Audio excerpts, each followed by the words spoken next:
those are young people at that time, and they call it AI. And then the progress, actually, very little progress in the first, I could say, 56 years. From 1956 to 2012, very slow progress. But then after that, 2012 is rapid development. And one milestone was the ImageNet, the big data set, 1.4 million training data, and then 1,000 object classes. And at that time, neural net, AlexNet got #1, and outperformed the second by a big margin. And then it attracted a lot of attention afterwards. So the breakthrough comes from the availability of very large data set and also the neural net solutions. So now the question for everyone is, what's really the driving factor?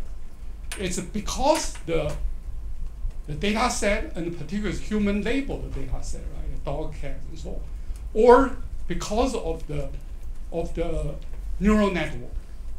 And I think a lot of people may say both. But if you think of both, then you will say neural net is a must for AI. But if you don't say both, you say, well, these are two different things. And actually, I will say the real important thing is to realize the power of supervision. For these 56 years, people try to do very small supervision. You don't have a lot of supervised data, it's small, and they feel your algorithm shouldn't be too much dependent on data set. You should be above the data set, not influenced by the data set. And so because of that attitude, they think about human, right? Do we see thousands of dog images in our life? Probably no, right? And human can do this kind of very small data set learning, so the AI should do that. Okay. So in those 56 years, people didn't try that approach. But at a certain stage, the large data set and then the traditional pattern recognition failed to work better. So I think, in my opinion, the most important thing is recognizing the power of supervision. Then the second question is how to realizing this supervision, how to use it. So you have a lot of large data set, ImageNet. Can you use it? Can you benefit from that? So that's the second question.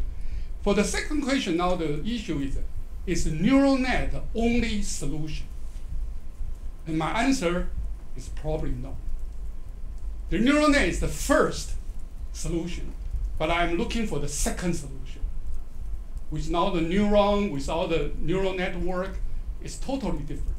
But I think that the goal is still try to realize the heavy supervision, say ImageNet, but without neural net.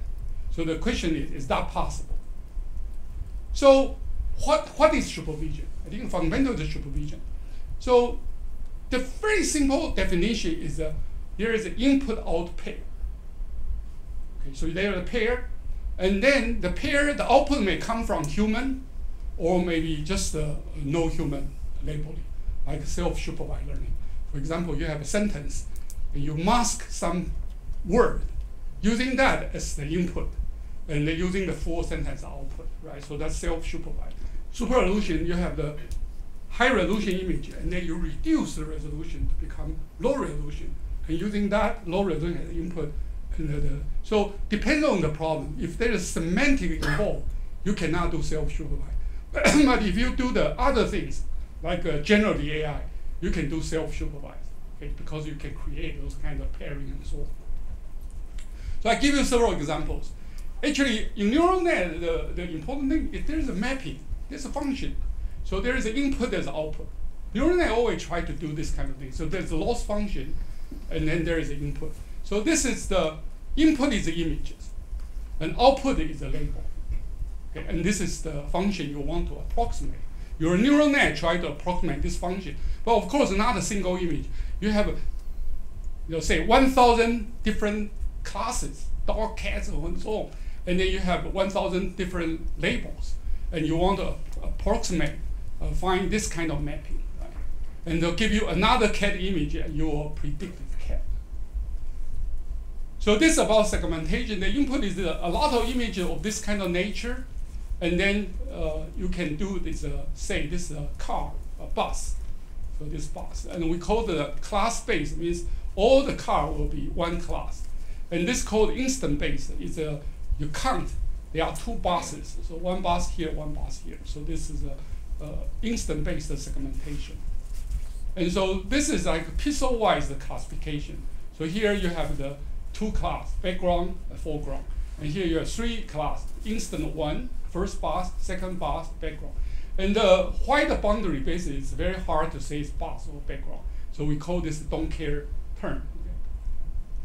And this is another one. The input is images, again, many, many images, and then you have description, and then you can count 4 dots.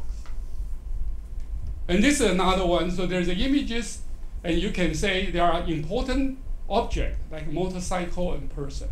And there is another important is a car. Okay. So you can consider the object text. You can say, well, object detection.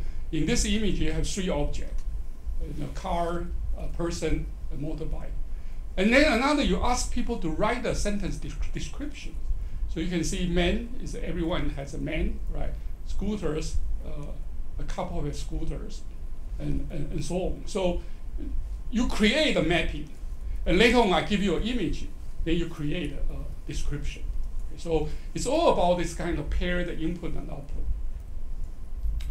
This is another example. This is a sentence. The original sentence, you just take arbitrarily from somewhere. So AI is a broad sense, is intelligent, is by the machine.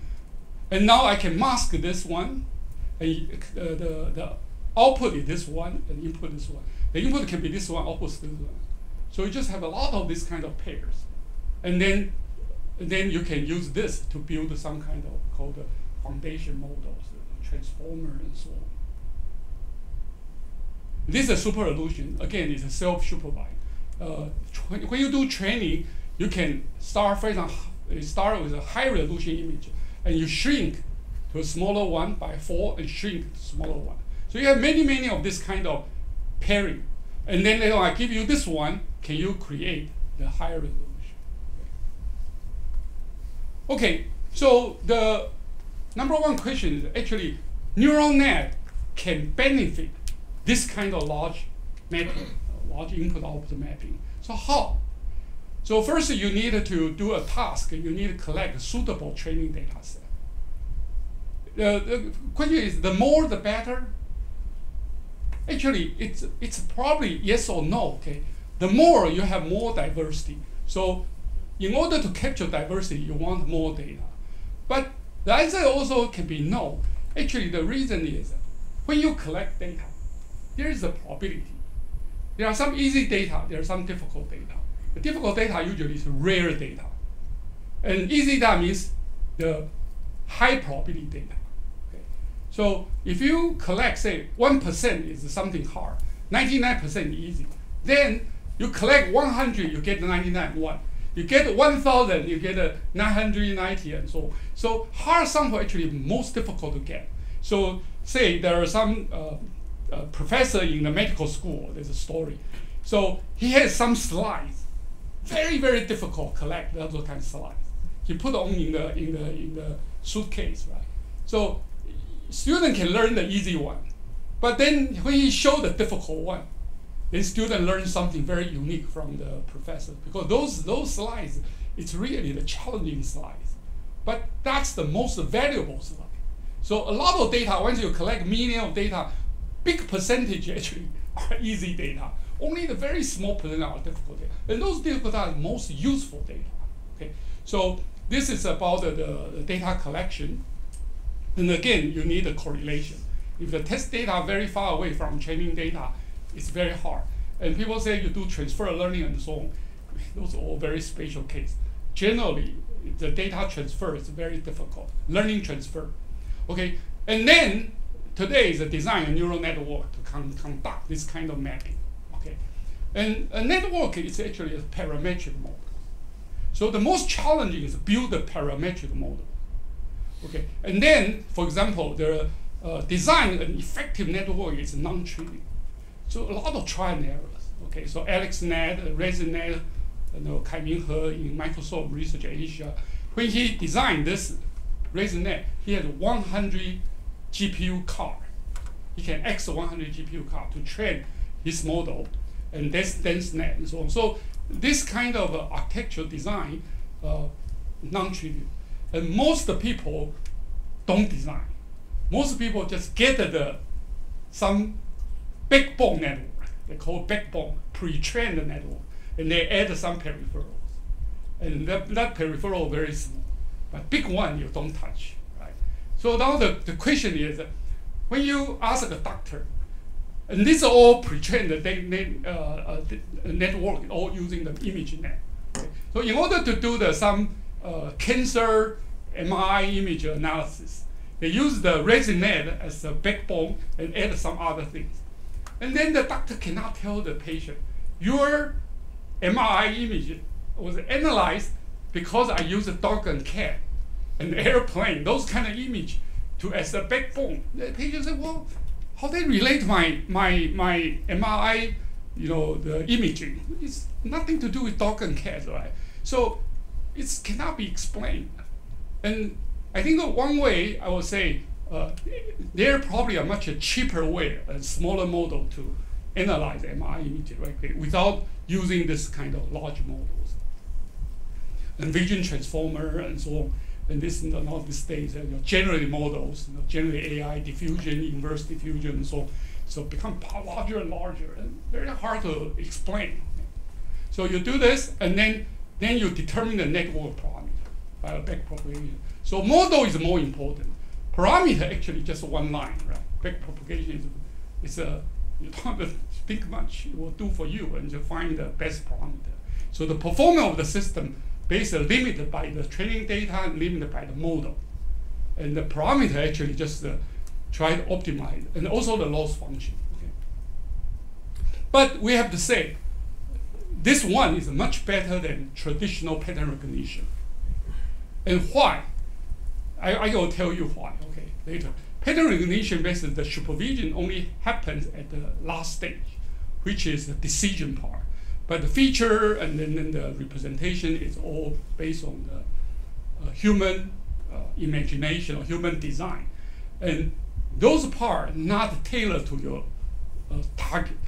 Only the final decision tailored to the target. But neural net, everything tailored to the target. Okay, so you make the supervision throughout the whole process, whole decision process, whole learning process. So that's the difference. Okay. So the current deep learning practice, data collection and labeling, or use other people's data, right? But a lot of people don't understand what the data about, don't understand the nature. And I think talk about chatbot, ChatGPT, those kind of things. The data really played a so important role. Everything about clean the data, poor data and good data just make your system so different. Okay, and then fine-tune a neural network, and typically use the pre-trained models. So a lot of models pre-trained by ImageNet as a big chunk called backbone network, and then you add some small thing. And again, poor understanding of the model. So, but I think at this stage, it's most worry actually it's less about the efficiency complexity. Yeah, that's bad. But I worry the most is people don't understand using the black box. So how do you know you are doing the right thing? How do you know how much you deviate from some kind of mathematical, the foundation? Okay. So it's just these days, I think a lot of students or engineers struggling with data cleaning, network architecture, and hyperparameter fine-tuning, and buried in implementing details, and buried by the code. So that's very generic. And many students feel, I don't need a linear algebra. I don't need a probability, right? I don't need any transform theory signal processing. So I think basically just said, high school student can do. If you really just believe neural net, high school can do neural net. It's probably better than you. Okay, so all the college education becomes not important. But I think that's I don't believe that. Maybe I belong to the old school, right? But I don't believe that. I think linear algebra are probably so important. Why you can just throw them away? But I would say a lot of computer science departments really know linear algebra, no probability, only algorithm. That's the most difficult part. The rest all killed, right? They don't need anything. Double E still keep that, but a lot of W students say, well, why do I need that? Okay, so, but there are concerns, right? So mathematical intractable, this talk about mathematics. But also there are some issues. Again, you can do small change of the input, and the mapping result was totally different. So it means it's not very reliable. The small perturbation of the input can be big change in the output. And demanding heavy supervision means you have to get a lot of training data. If you don't have enough, you cannot predict. And another thing related, but this data, I use this as a promotion. I use it with high carbon footprint. Because my feeling is if I tell we need a theory, we need understanding, a lot of people say, who cares? You are a scholar, you are in the ivory tower, I don't care. A lot of students say, I don't care, I don't want to need good numbers. That's a value, right? So I need to also come with something very tangible. So theoretical preference, maybe go out, no one cares, right? I don't know, I feel very sad, but anyway, I think I will say high carbon footprint. And no one can deny that, okay? Jensen Huang also knows it consumes a lot of power, right? So everyone knows this consumes a lot of power. And then you create a lot of electricity power, create a lot of the carbon dioxide. The carbon footprint is very high and lacking the trustness. So I'm talking about the difference. Here is a mathematics. Here is just logical. At least give me the logical reasoning. Doctor can explain to patient. So why I come with this decision? Because A, B, C, right? But from the neural net, they cannot explain. They say, well, this neural net tell me. They won't say neural net. So AI told me that. And there is no logical reasoning. So, I mean, for the layman, this will be a problem. But for the expert, this will be a problem, right? And this data collection is heavy. And then this, I think everyone will be aware. And I also talk to some friends. They say, well, these days, there are some environmentalists. They care about the green, the sustainability of the earth, right? And there's a group with AI. They just want to using AI to do A, B, C, D, E, F, G. And these two will fight. Environmentalists will say, no, you cannot consume, you cannot get a high carbon. And this, I need AI to develop a lot of things, including weapons, autonomous driving, robots, blah, blah. And when these two forces fight with each other, which one will win? And our prediction, unfortunately, is all very, it's AI will win. Environmental things, the people always say, we can wait. We can wait. We set a goal 2050, 2000, but it's not happened, so what? We just keep postponing those kind of things. But one day people need to get the result, right? Need to suffer that. But they say, well, this not. But with AI use the weapon, AI use the this and that tomorrow I can benefit. So humans sort of very short-sighted, and that's life, right? Okay, so in order to, actually, I have to say my starting point, not about the green, not about the low carbon free. I was not that environmentalist, okay? I just care really the reasoning, understanding, okay? So there will be some differences. In this, I will say this is a second AI tool, okay? Second AI pipeline. So deep learning is one, green learning is another one. There's no similarity. But my wife sometimes asks me, would you be able to find a compromise path? So because every people do deep learning and they have good life, right? Are you willing to do some deep learning, majority 90% deep learning and 10% green learning? Is that possible? I say, well, this is not possible. This totally conflict with each other. Of course, she's not a math major or whatever. She's just an architect. So I say, well, I choose A, I cannot choose B. I choose B, I cannot choose A. I'm not able to choose a hybrid solution, right? So no neuron. It's actually not a parametric modeling. It's a non-parametric modeling.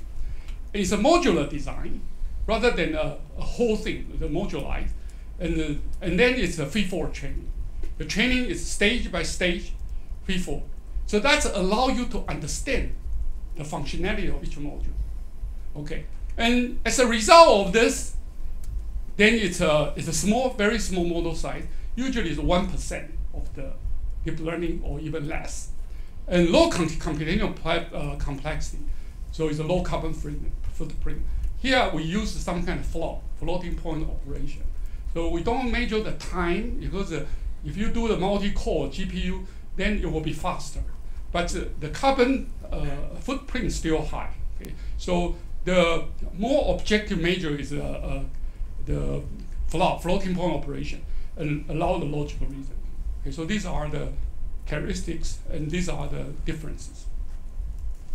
So now this is like a long introduction, and then I will talk about several things. So there is in the very beginning, I try to design the deep learning parameters by using a feed-forward training, feed-forward process.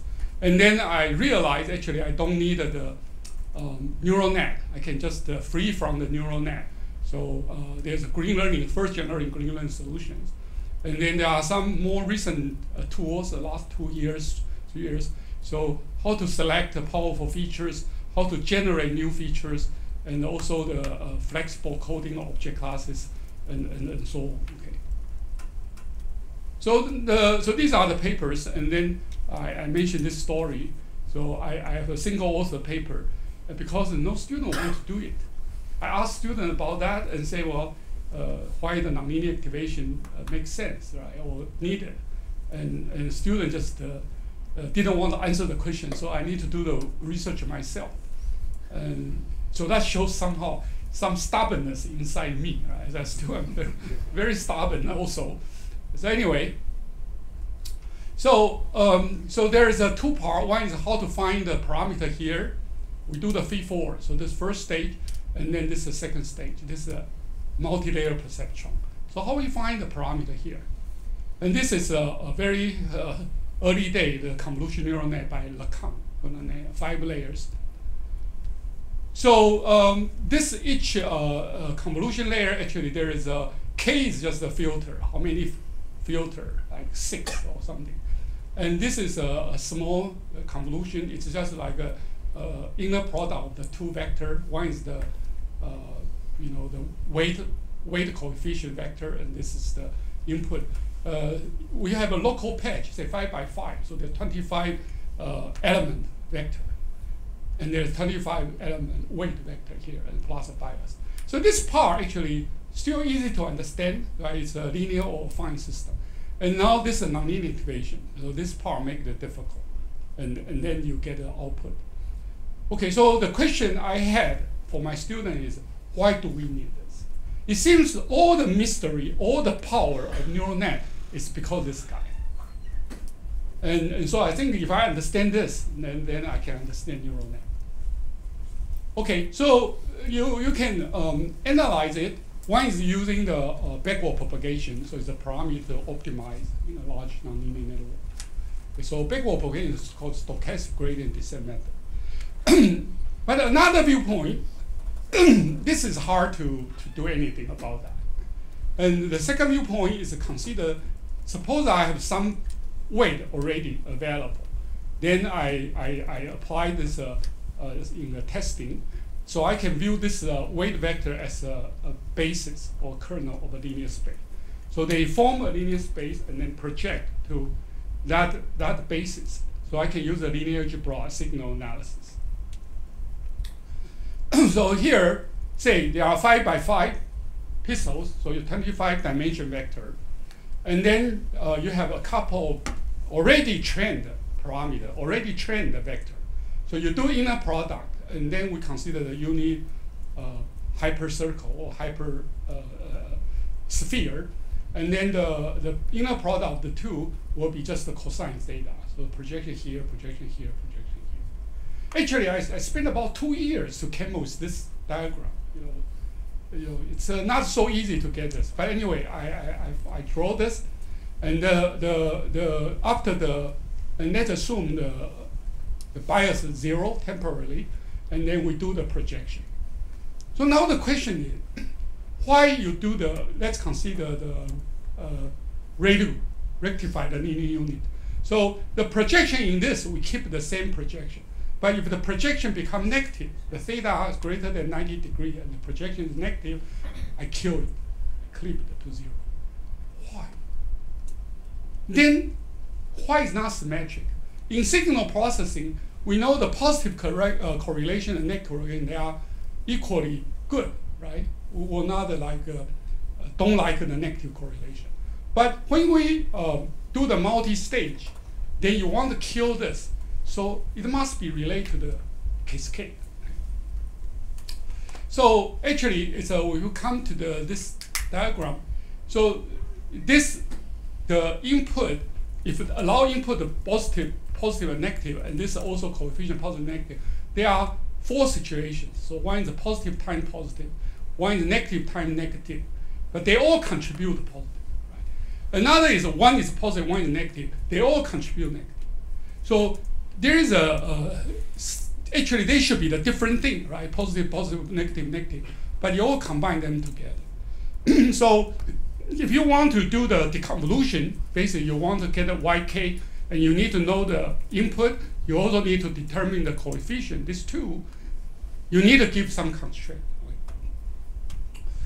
Actually, this is also like a Viterbi algorithm. So, but in Viterbi algorithm, there's a inverse convolution. This is probability. So this is non-negative. So if you have probability interpretation of this, then it's okay. But here, there's no probability interpretation, just the input. But you need to constrain it. You make this non-negative. How? There is a neuron here, and the output, there is a phi. So actually, the phi is in order to prepare, the next stage has to be non-negative.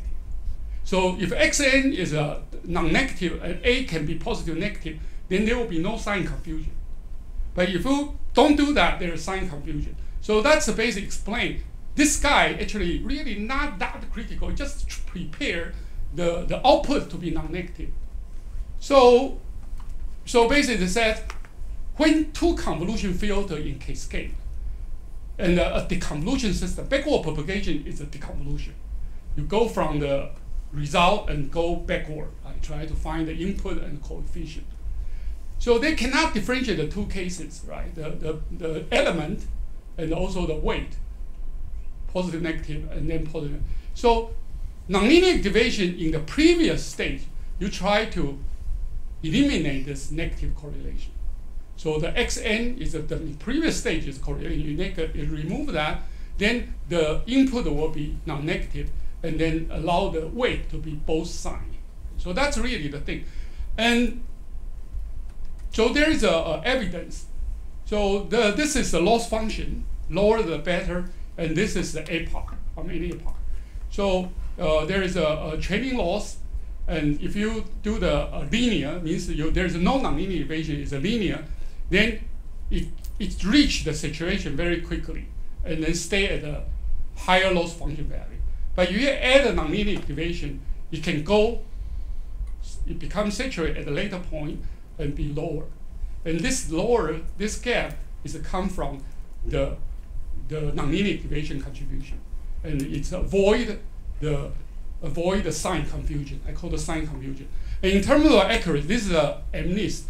If you without nonlinear activation, your accuracy is with nonlinear. If you have nonlinear activation, you get 99.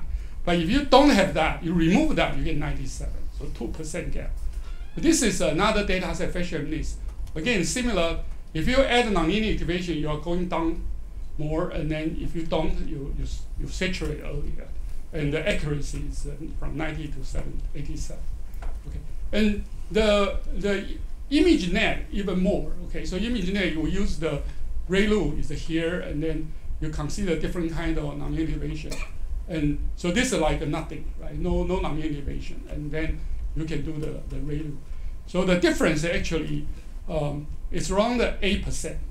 So ReLU like 0, and this like 8%. So this gap, sign confusion gap, it depends on data set. So that's one interpretation of the neural net. You need that nonlinear equation so that you are allow you go lower loss function and postpone the saturation point.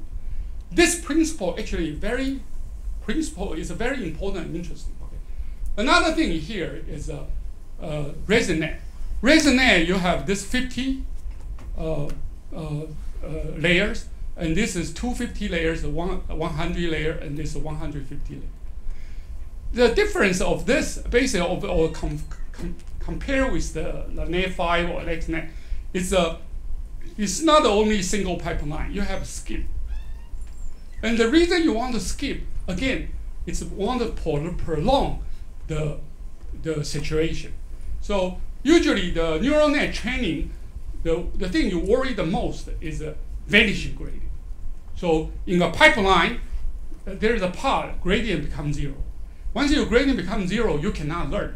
And many modules, you still have good gradient. Only one module, you don't have good gradient, but the whole system stops learning.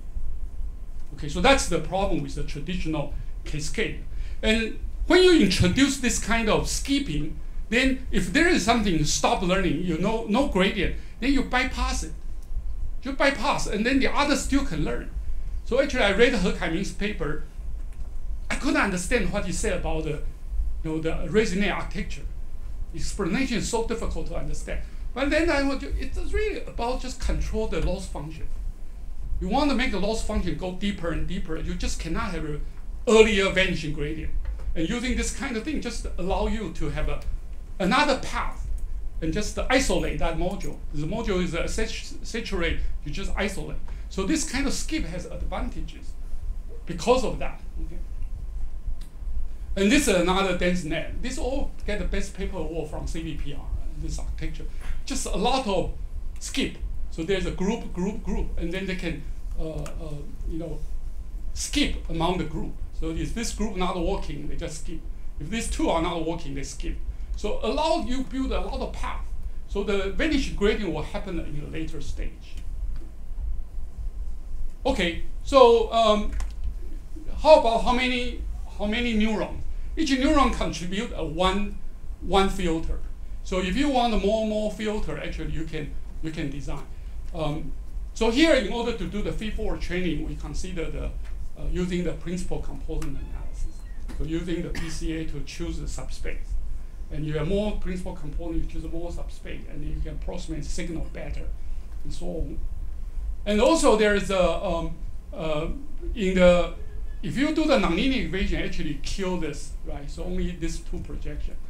And so in principle, like you have 50% non-zero, positive, 50% negative, then you kill it, it becomes 0.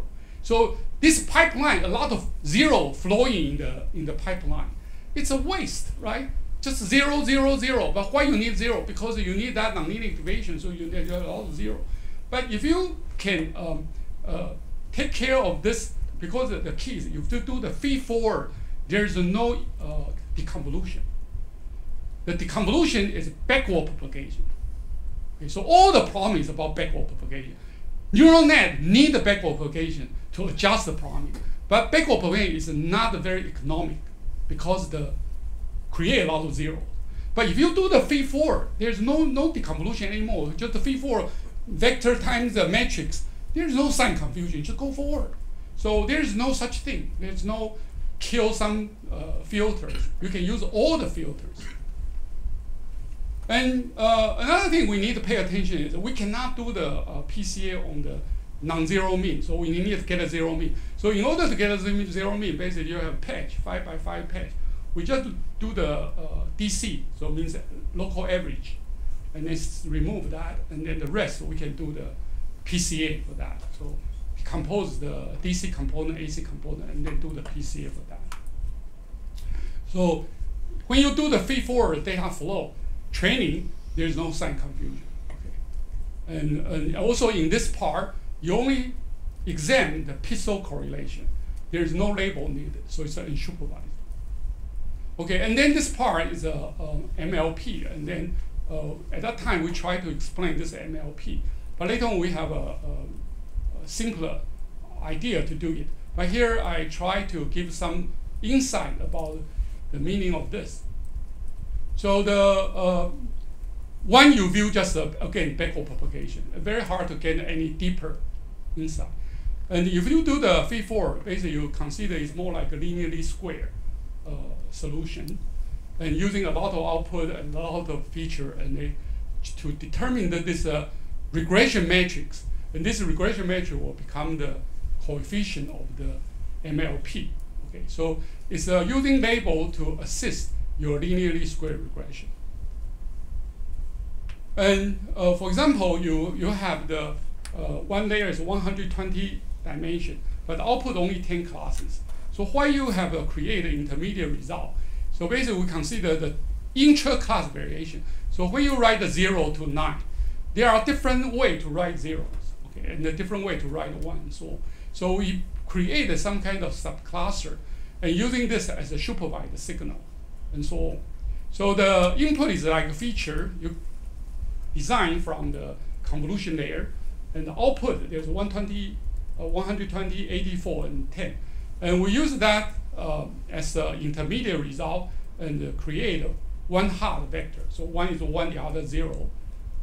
So this shows the intra-class variability. There are zeros, but there are different zeros. One, there's different one. So basically, we try to do the clustering, and one type of 0, one another type of 0 called 0, 1, 0, 2, and so on.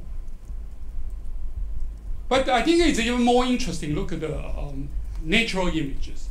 So this image label all snake, but this kind of snake and this kind of snake are different. So we can class the feature of this and give them one label and this another label. We can call snake 1, snake 2. So just the one step, go to the snake will be very difficult. But I can say, well, go to snake 1 or go to snake 2. And later on, I combine snake 1 and 2 to snake. So that's explain why I need a multi-layer. So because I have an intermediate result, which is easier to reach. Another example is called aqueduct. So this aqueduct feature, actually, they are closer. These are closer and this closer. So you can cluster them together, and these are the intermediate result. And later on, you combine them. Okay, so it's all give you the insight. But this least square regression approach actually is very valuable. Later, I will show our recent work. Okay, so these are least square. So you have the one subclass 1 and the other 0, and you have many, many of these kind of things, and you have many, many input of different images, different snake and snake 1, snake 2, and these are the parameters you determine. Okay, so you can feed-forward determine the MLP. So we get some result, so MNIST and the CFA 10, and so these are the feed-forward design, and this is backward propagation, and this is a hybrid design. So the hybrid means the convolution layer we do feed-forward, and the MLP we do the backward propagation. Okay, so so that's still based on the NetFi, and then we try to determine the coefficient ourselves, and using the feed-forward idea without backward propagation. And now, once we realize more about that, and actually we probably don't need a feed-forward CN. We can just because we do the feed-forward, right? So we don't need a nonlinear activation, and then we can design a non-parametric process. So this is the green learning pipeline. So there are 3 modules. One is a representation learning. I can try to learn the representation of the images, different representation. For example, I can do Waverly transform. I can do the PCA. I can do DCT. I can do many things, right? But I try to just understand the pixel correlation. Okay, and then later on, I think the green learning is to try to introduce a supervision to this part. This machine learning, of course, everyone uses the supervised learning. Okay, so there's but of course, we say we use XGBoost and so on. And this part actually is the main thing about the green learning. And I will also explain the difference between green learning and pattern recognition. Okay? But here, the key is you want to use label to guide you to do the feature design instead of use human.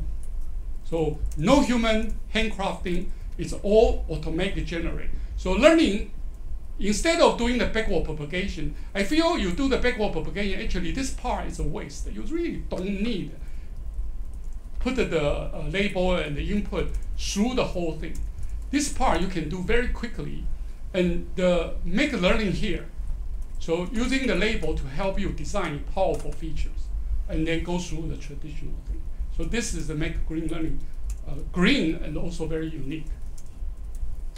So this is the pipeline. So this is like representation learning, and this is feature learning, and this is decision learning.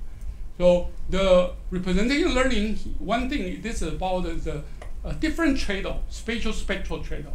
In the beginning, there's a finer spatial representation. Spectral is shorter because the recept field is small.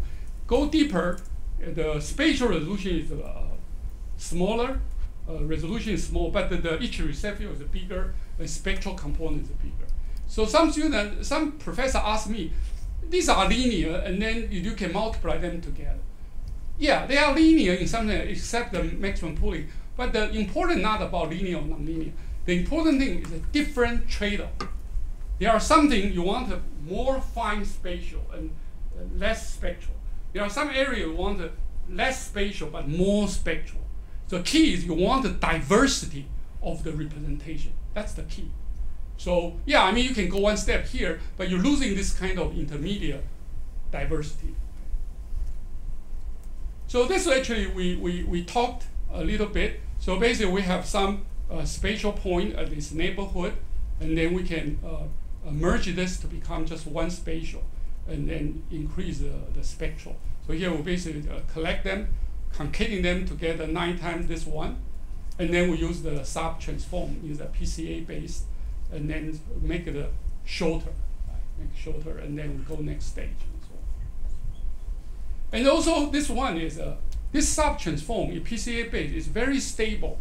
Means you don't need a lot of images. You are able to get a very stable coefficient. So this is AC 1, 2, 3, 4, 5. It's just a very small number of images. You are able to get this is a cosine similarity of the final convergent one, and then the coefficient. This is statistic based. So we use a lot of statistics. We use a small number of samples, we are able to already generate like converged coefficient.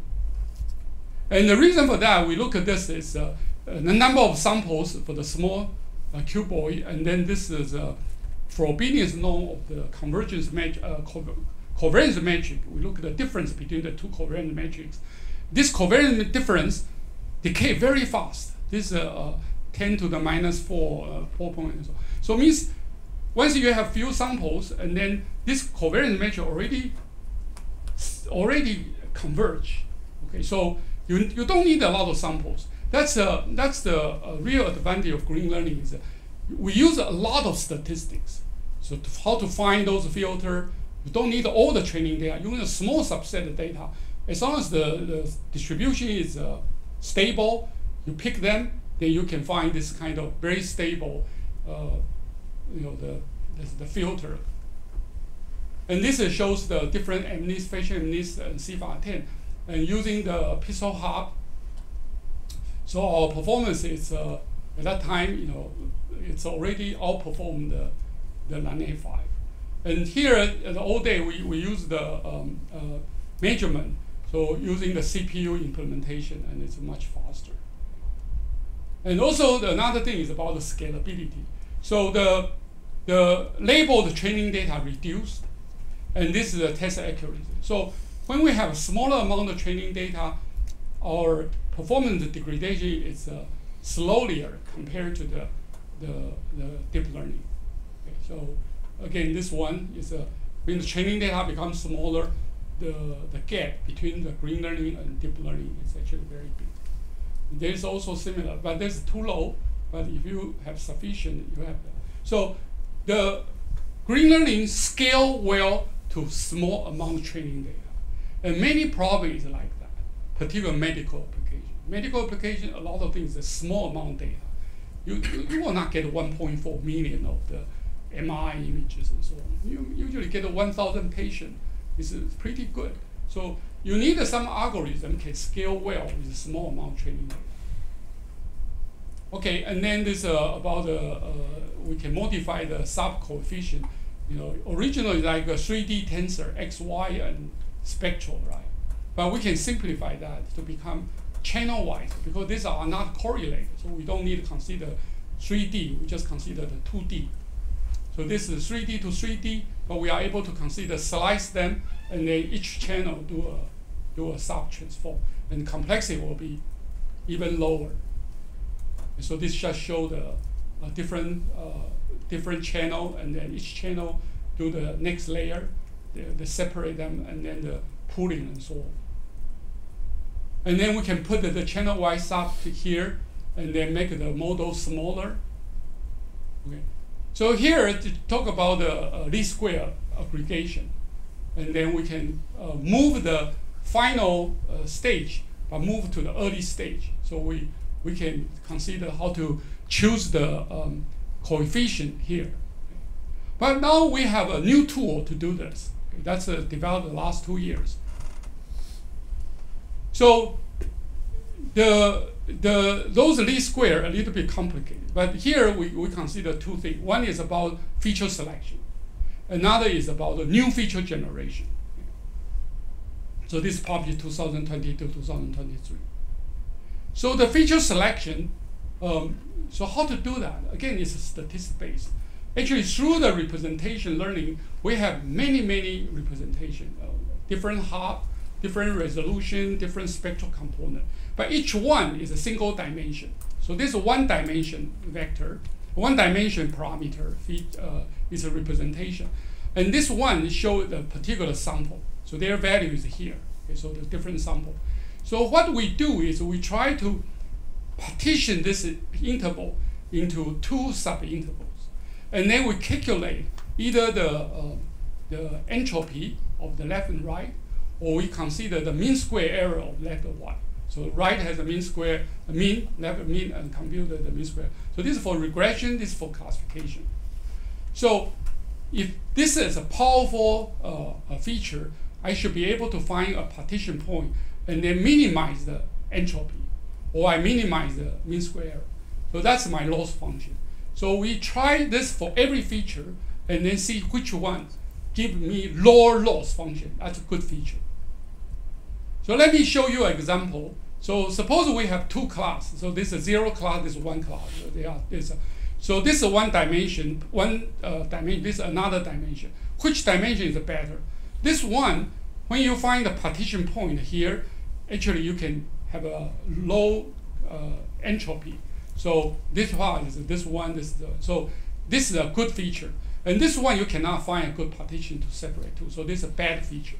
So we use this, examine each feature and see the, again, this is using statistical principle. You may have a lot of samples. We only usually take 10% of the sample to do this test. We sample 10%, we are able to do this test. So this consider how many bins we have divided. So we consider B, and then the partition is 1, 2, 3, and so on, and we search and find the position, give you the lowest loss function. And I want to say this loss function is very stable. So the orange one is 64 bins. I move around the 64 bin and get this curve. So this point give you the lowest. And here I use 16 bins, and this is blue 16 bins. And you can see they are very close. So 16 bins already good enough. And the foundation, the rationale behind that is because when you partition, you move from left to right, only the middle part changed. The other part all frozen. They don't change. Only one middle bin change from left to right, right to left, right? So it's a guarantee this curve very smooth. So usually we just use 16 bins. We don't need a lot of things. And then every one feature we find the lowest point, and then we plot that. We sorted this loss function from lowest to highest, and pick the one we call this elbow point, and choose the elbow point before the elbow point. These are powerful features. This is actually very different. When I came to the idea, and I think this idea someone already have done it. And the answer is no. Why? Because people usually don't think you have to use a heavy supervision to do this kind of feature learning. So all the traditional feature learning is either unsupervised or they just don't think about this new thing. But the modern AI, the paradigm already changed. The paradigm is heavy supervision. So we have to use the heavy supervision to find the feature. And using the feature to help us to find this feature actually is a very powerful tool. Okay, but there's still not enough. The reason is when you do the representation learning, that serves the candidate of feature selection. But representation learning is unsupervised. So your representation not very powerful. So among the things not very powerful, you choose the most powerful. It's still not powerful enough, right? So then another thing we can do is we can consider linear combination of the feature, create new features. Okay, so DFT order rank the representation still cannot. It just select, right? So actually, we want to generate new features, and then there are two questions. There are a lot of features before the elbow point, right? Suppose here you have 100. So how you do the combination? And then the second thing is how to find the weight, the parameter of that. Okay, so it turned out actually we can borrow the XGBoost. XGBoost actually is a lot of boosting tree, right? There's a decision tree and the residue, you go to another tree and so on. So we can use this kind of path. This path means there's a feature here, there's a feature here, right? There's a feature here. So it means these are the good feature combination. So we use this kind of, we use the original feature, select the feature, and run the XGBoost, and then using the tree to generate new features. And then the weight can be determined by the least square regression. So this generates new feature are very powerful. So these are the original feature, the sub features and so on.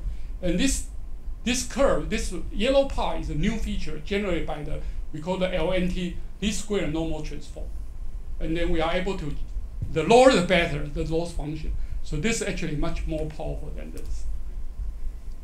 And usually we have some idea, then I ask students to try and so on. And this all select a good result. Of course, I made a mistake, and some idea not working, but this one works beautifully. So the DFT, RFT work beautifully, and this new feature generator only look beautifully. And it make our green learning actually have a new tool set. So this shows the performance, and now go to MNIST 99.3, and this is 92, this and so on. So compared to our early work, this is very difficult, okay, just inch by inch, but we have some. Actually, this is like maybe around 20 in the bulletin board, but the top 50 all neural net. The only one is not neural net is our work. So no neural net, then you can go to the top 50 or top 20. Actually, I will ask you go to top 10. Okay? You need to go to top 10, non neural net, but go to top 10. Okay? Then people will be serious. And we also have, this is all toy example. Those three data sets are like starting point. So we have actually worked a lot of different applications and so on. So this one is about deepfake video detection. So these are the neural net solutions, and these are our green learning solutions. And there are several generations of the deepfake. Deepfake, I think, is so important in Taiwan, right? It's just a lot of fake image, video, and so on. So this is the first generation, and this is a small data set. Okay, so the small data set made the performance bad for those neural net based.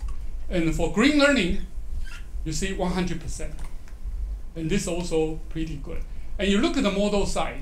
Our model size is just 42, 43K, and this is a little bit larger.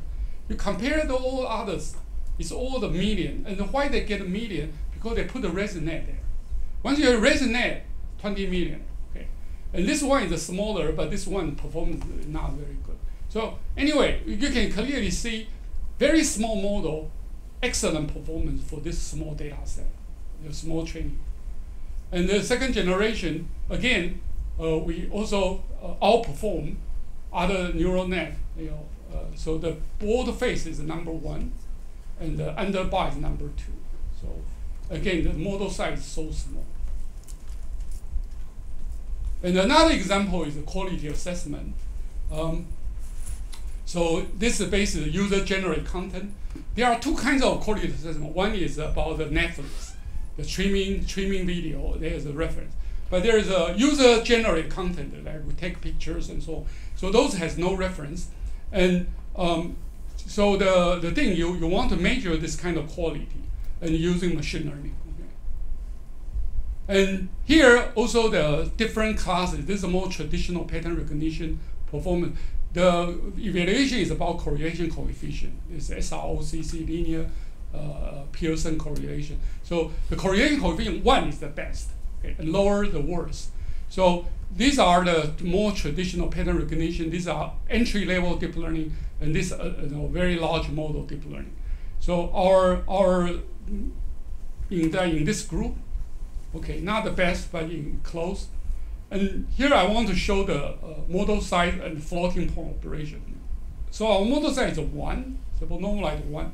The sort of transformer or the resonate based is all much larger model size. And in terms of the flops, it's 500, 600, and so on. So you really want to save electricity. Green learning is very attractive, okay, but of course, not many people know this. Okay, and another thing is, if you look at the per pixel, it's and this is about video. The one I mentioned is a green image quality assessment. Now you talk about the video quality assessment. So there are two data sets. Again, this is the number 1. We are number 2 and number 1 here. And if you look at the model size, it's much smaller.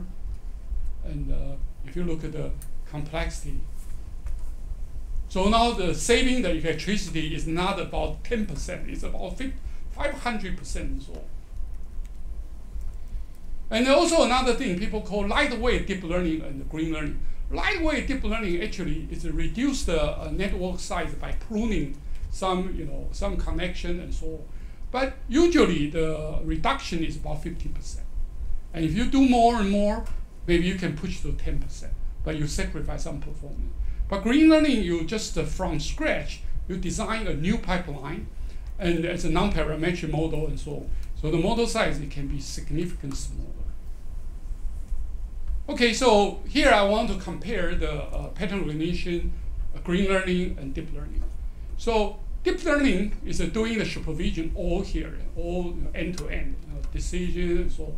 But now the problem is there are many, many layers, and you really cannot explain what's going on.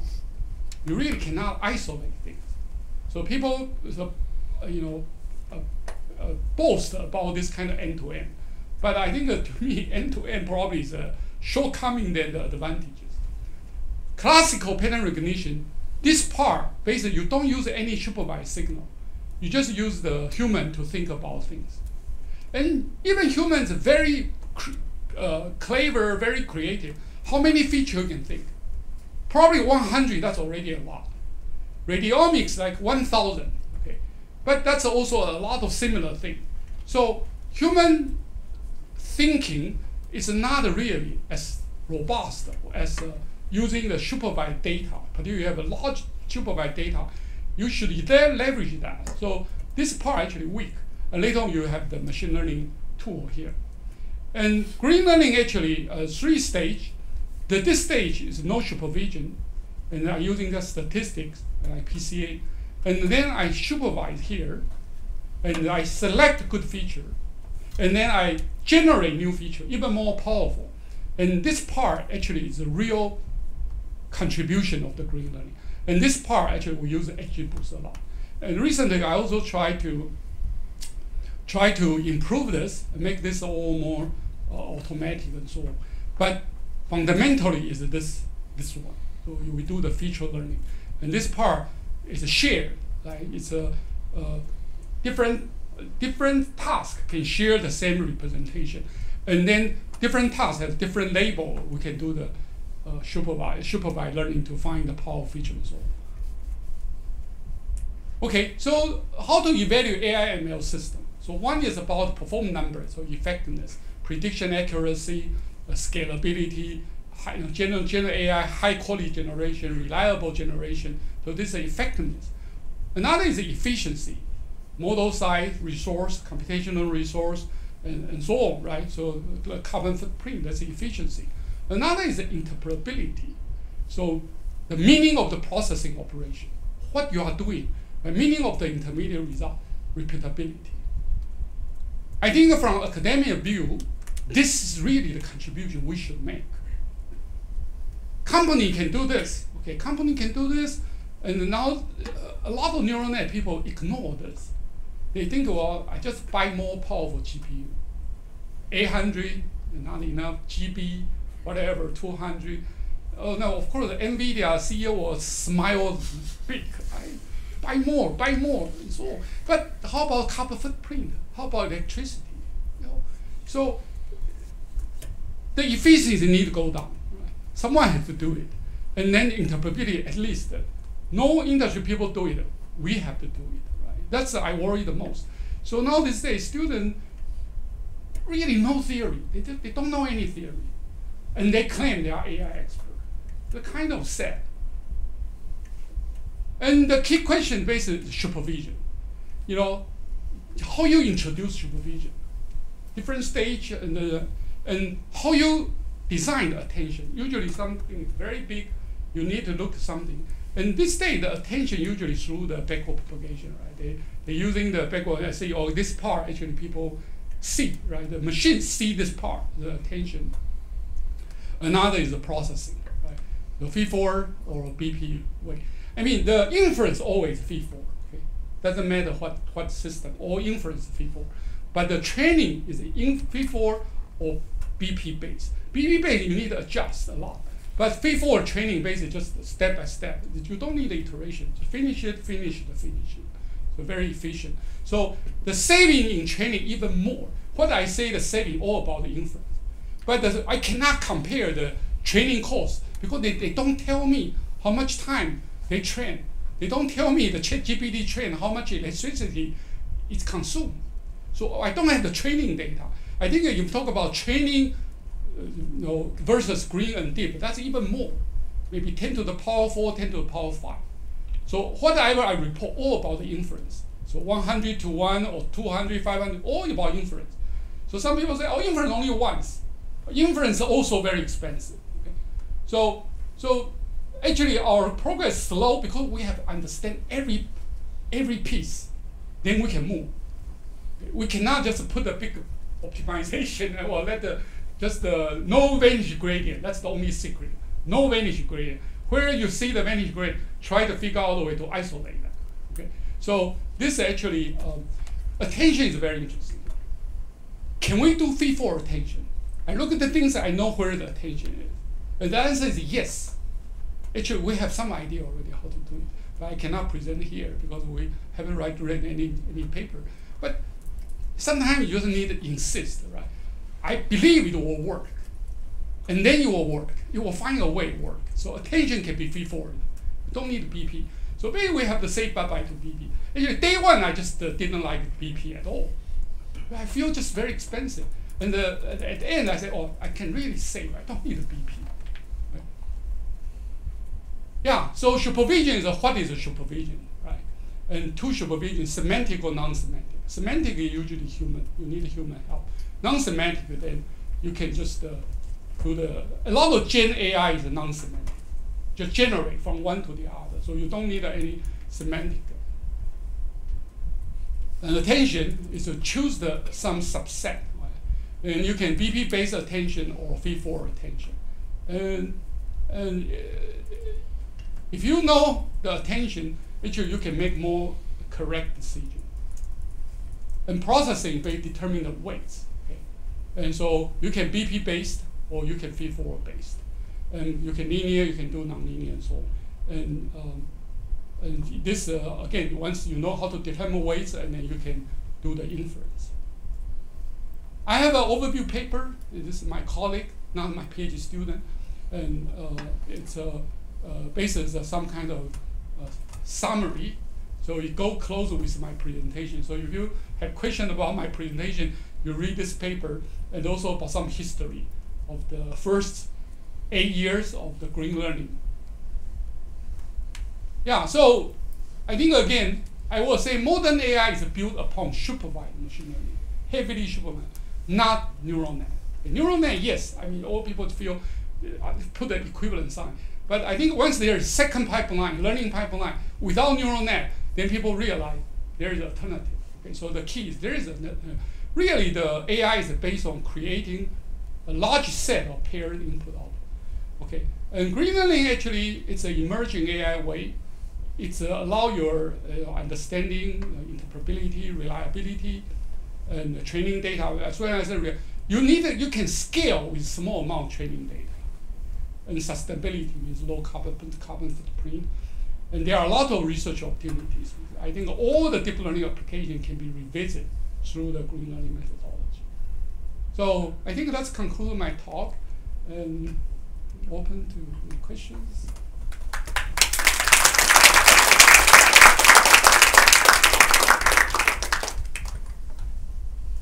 Yeah. If I understand correctly, the green learning is only feed-forward, no back propagation. But in control theory, if the negative feedback is to make the mandatory to make the system stable. So how can you intuitively explain why only feed-forward will not create a system instability? Yeah, I think we do have some kind of feedback loop or the correction within each module. So, but the large modules actually are doing different things. So you don't need that feedback. It's basically the first stage just to find a very rich representation of the data source. Right now we get pictures, just pixels. That's one representation. We try to find multiple representation, like different spatial resolution and different spectral component. And so that's a different purpose. So that's fine, very rich representation, and then we find which representation is become the candidates of features. And then we can also do the combination of those raw features, we call the raw feature, to become a better feature, so derive the feature. So that's a different thing. And then final. So you don't need the feedback for that part, individual. And the last one is just machine learning. Yeah, but within inside, we will have some way to see what we can do. So it's different from the control environment. But I think once you have reinforcement learning and so on, I think it will be different. It's actually really like signal processing. And a lot of linear algebra, a lot of probability, a lot of statistics. All the basic requirement in our screening exam, qualifying exam, needed. Okay. But neural net, you don't need anything. Linear algebra, who cares, right? Probability. So I don't know. I think the student, actually, my opinion right now, they love all this. They say, well, what the math I prepared so long time, it's all useful. And also, of course, people want to understand. People cannot understand, then they say, oh, I don't care to understand. But once they can understand, they want which one you want. You don't understand or you understand. Everyone wants to understand. Once you understand, you know the limit. You know what I can do, what I cannot do. Right? But you don't understand, well, just so really very hard to differentiate good student and bad student. Neural net is really about the programming, right? In a lot of detail. But some people very good in math, sorry, useless in the neural net world. Math is not very relevant. Relevant is coding. Manage large program. The skill to manage large program. Okay, thank you, Professor Guo, for the very inspiring talk. So I have one question. So in traditional machine learning, so some features are designed based on human knowledge, like shift image processing, MFCC speech. But in deep learning paradigm, this somehow is ignored. And how about in the green learning? Should we incorporate human knowledge back? Yeah, I think if human has some knowledge like MFCC and so, we can include that. And then everything has a test, right? We can have the discriminant feature test. Those tests will tell you how powerful they are. If they are powerful, use them. Right? If they are not powerful, you can usually we say for the XGBoost, you can go up to 500 features. So if the less than 500 features, I say use everything. You don't select. But you go beyond, usually we have the 1,000, 2,000, 5,000 features. Then we have to cut to around 500. Okay, so that's but this kind of DFT or FT curve is so powerful. It gives you the idea what are the useful. But this is still raw feature. This is not a really derived feature. And later on we do the feature combination using the XGBoost tree guideline and do 2 or 3 or 4 feature combination, find the weight using the least square approach, and then create those new features. And then we start really, a lot of things can compete with neural net because of this particular the new feature generated. Those are very powerful. So you just have to think about new way and find a path, find a tool. And all we have to do in-house because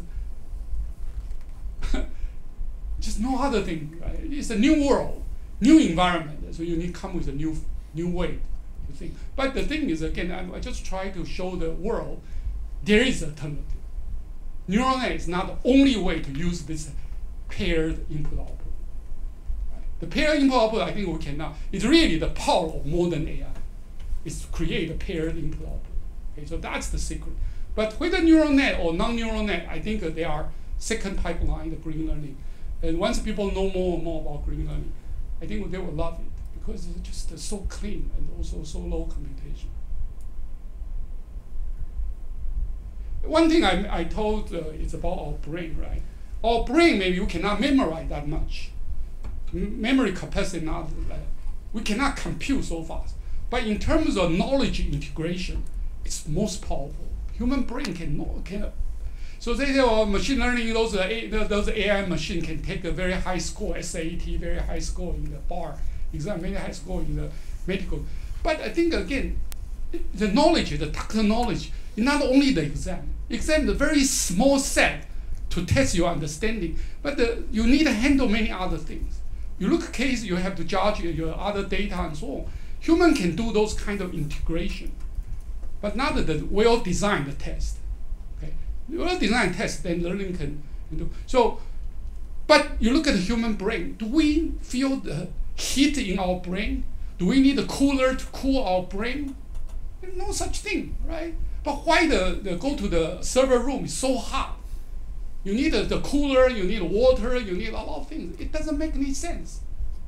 But I think that because of success in the 2012, until now, you look at the deep learning, actually it's keep changing. It's like fashion. Now the short curves, different, it's a fashion. It's like nothing very deep. You just keep changing to the application and so on. So I would say it's a good engineer, okay? Engineering. It's engineering, but there's no science. So, but anyway, I mean, people sort of so crazy about the very beautiful demo. The demo just shows so good, but they only show the most beautiful demo. There are a lot of bad demos, but they will not tell people. Right? So anyway, I think we really need something with rooted in science, not just empirical, select data, select the demo, and so on. Yeah, there's questions. Yeah. Since the professor got a brilliant lecture on green learning, my question is that, do you think is it possible to replace the deep learning network with green learning network in the future on such complicated tasks? That's my question. Yeah, we don't call it network. We have green learning model, green learning system, but there's no network. Okay, so no network, no neuron, no network. Well, if you ask me, I feel deep in my heart, yes, that's the goal, and it's feasible. But we need to prove, right? We need evidence. But I think with one professor, 20 students, it's almost mission impossible. We really need more people invest and evolve and so on. You know, how many people work on the neural net? I think it's in the order at least close to 1 million. It's so many papers, so many engineers, so there's a big difference. So they are moving very fast. They are not stand still. And I'm not sure what they will do next, right? It's keeping, a lot of business money involved, investment involved, and so on. And they will not retreat. They will continue move. So I feel the pressure is because they move so fast. I have to be humble, okay? But in terms of theory, I know I have some theory, I know. But I give a lot of seminars and so on, pitches, just try to get some alliance. So I talk to a lot of wireless communication people. They love this green learning. Because wireless communication, they feel the age computing, right? And another thing, they love math. Communication people love math. You tell them no math, because communication used to be a lot of math. So I tell them, and then they like it. They like this. So I think probably I can win communication. I maybe can win some others. So I gradually win some small group. And CV people, most difficult part to win. Computer vision part, this whole community sort of stuck to this deep learning and so on. So we'll see. I don't know. That's not I'm just a scholar, right? And so I can dream, but I really don't have money. I don't have the power. I don't have anything. So we'll see. But we'll do the thing we can.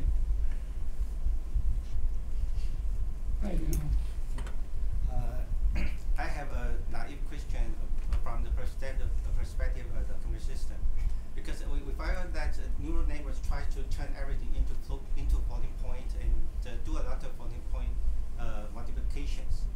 And actually, we have do some experiments and find that different neural network models, and we use different precision of floating point, and their accuracy will change, inverted. And my question is that is floating point is a good the best data type, because we find that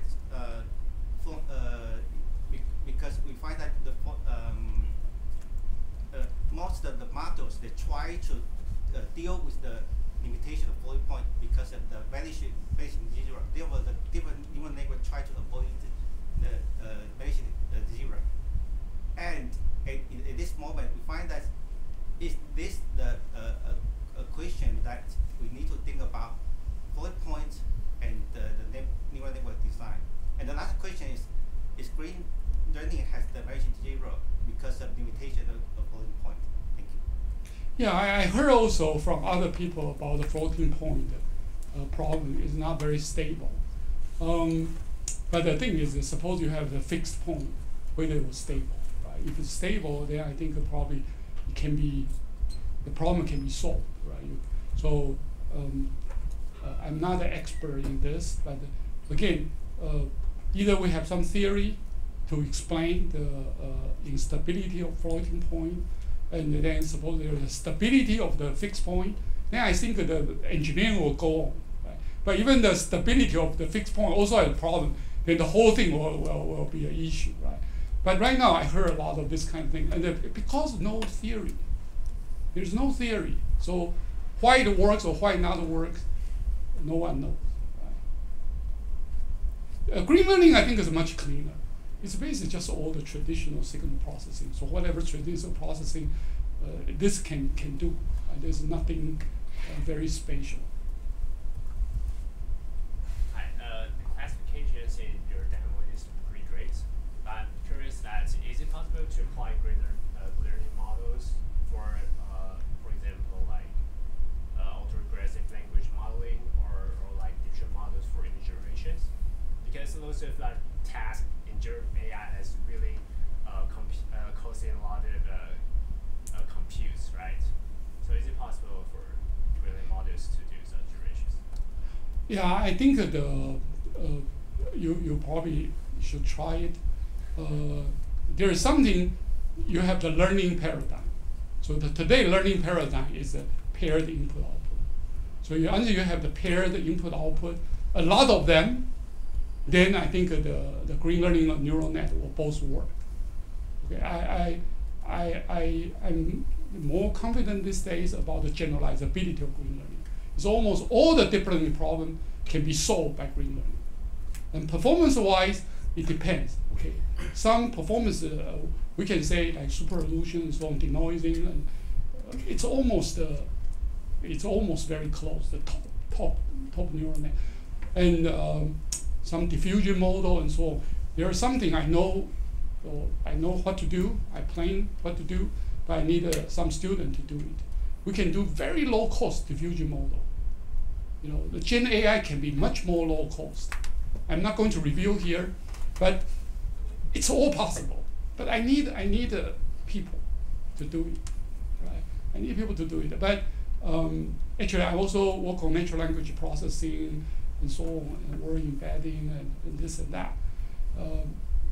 Yeah, so I tried, but I encourage you to try as well. You know, I spent 1 year with four professors in Taiwan, National University. So I guide them to do the wireless with green learning. I guide them with a weekly meeting, and they were my former student. And then now they learn the tool, so they can publish papers. So then I show the paper to the wireless people coming here in US. They're all so happy. They said, oh, not only talk about this talk, you also have a wireless communication application because of collaboration with the professor here, right? And so it just needs effort. So I need a domain expert. I also work with some professor about the electronic design automation. And I know nothing about that, and then I learn from them, and then start to design the green learning pipeline. And we all learn from each other. Right? And so there are many applications I just can leverage other people's expertise. And for your case, I don't know your advisor or your, so welcome to try the green learning. But you have to read that overview paper first. Yeah, I mean, students need to spend time to do their homework, right? If they do homework, then I cannot teach every paper.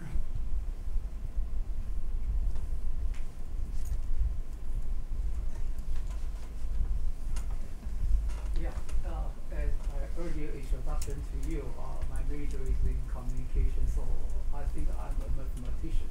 So when I started to follow the machine learning about 8 years ago, I told myself, what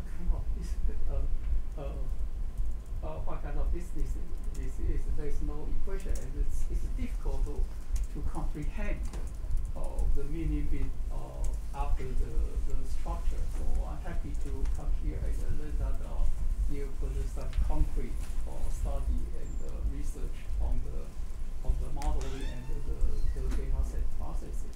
But one question I've been wondering is that it seems that